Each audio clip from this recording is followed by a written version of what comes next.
رمضان کی آخری راتیں تھیں۔ شہر کی گلیاں چراغوں اور فانوسوں سے جگمگا رہی تھیں۔ مسجدوں سے تلاوت کی آوازیں گونج رہی تھیں، لیکن ایک کونے میں ایک ایسا گھر بھی تھا جس پر اندھیروں کا سایہ چھایا رہتا تھا۔ یہ گھر درویش نما نوجوان حمزہ کا تھا۔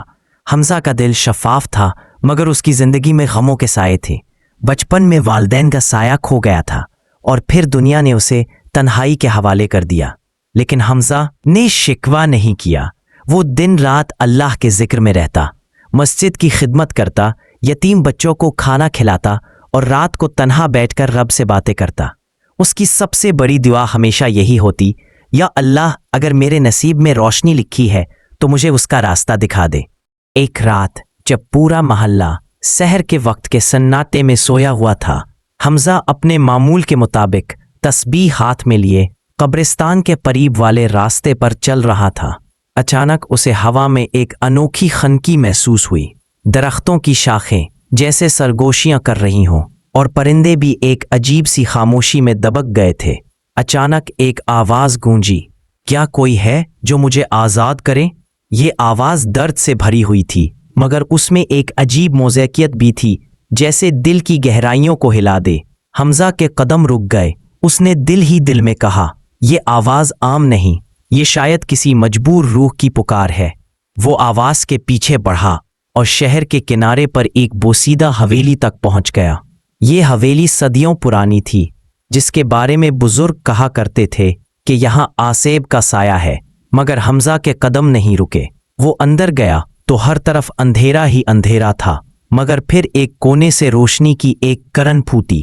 اس کرن کے بیچ ایک لڑکی زنجیروں میں جکڑی ہوئی بیٹھی تھی۔ اس کی آنکھوں میں ایک عجیب نور تھا، ایسا نور جو انسانوں میں نہیں ہوتا۔ اس کے بال ہوا کے بغیر لہرا رہے تھے اور اس کے گرد ایک ہلکی سی خوشبو پھیلی ہوئی تھی۔ اس نے آہستہ سے سر اٹھایا اور کہا، کیا تم انسان ہو؟ حمزہ نے سر ہلایا۔ لڑکی مسکرا دی۔ وہ مسکراہٹ درد اور سکون دونوں کا امتزاج تھی۔ پھر وہ بولی، میں ایک جن ہوں، میرا نام نورین ہے۔ مجھے میرے قبیلے نے قید کر رکھا ہے کیونکہ میں نے ایک بار انسانوں کی مدد کی تھی۔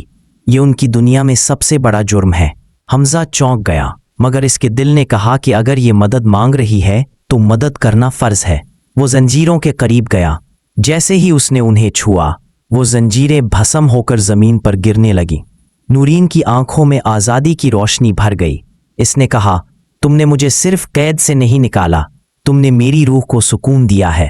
حمزہ نے جواب دیا، میں نے کچھ نہیں کیا، یہ سب اللہ کی مدد ہے۔ وقت گزرتا گیا۔ نورین نے حمزہ کا ساتھ نہیں چھوڑا۔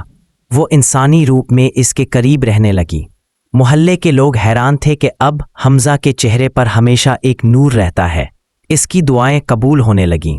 بیمار ٹھیک ہو جاتے، غریبوں کا رزق بڑھ جاتا۔ لوگ کہتے کہ حمزہ کو پاس کوئی خفیہ راز ہے، مگر حمزہ جانتا تھا کہ یہ سب نورین کی موجودگی اور اس کی دعاؤں کی برکت ہے۔ نورین دن کو ایک عام لڑکی کی طرح رہتی، مگر رات کو جب سب سو جاتے تو وہ اپنی اصل صورت میں آ کر حمزہ کے لیے اللہ سے دعائیں کرتی۔ وہ کہتی، میں چاہتی ہوں کہ تم ہمیشہ سکون میں رہو، کیونکہ تم نے میرے قید کے اندھیروں کو روشنی دی تھی۔ مگر یہ محبت اتنی آسان نہ تھی۔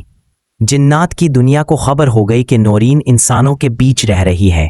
ان کا قانون سخت تھا، اگر کوئی جن انسان سے محبت کرے تو یا تو انسان کو ختم کر دیا جائے گا یا پھر اسے بھی جن بنایا جائے گا۔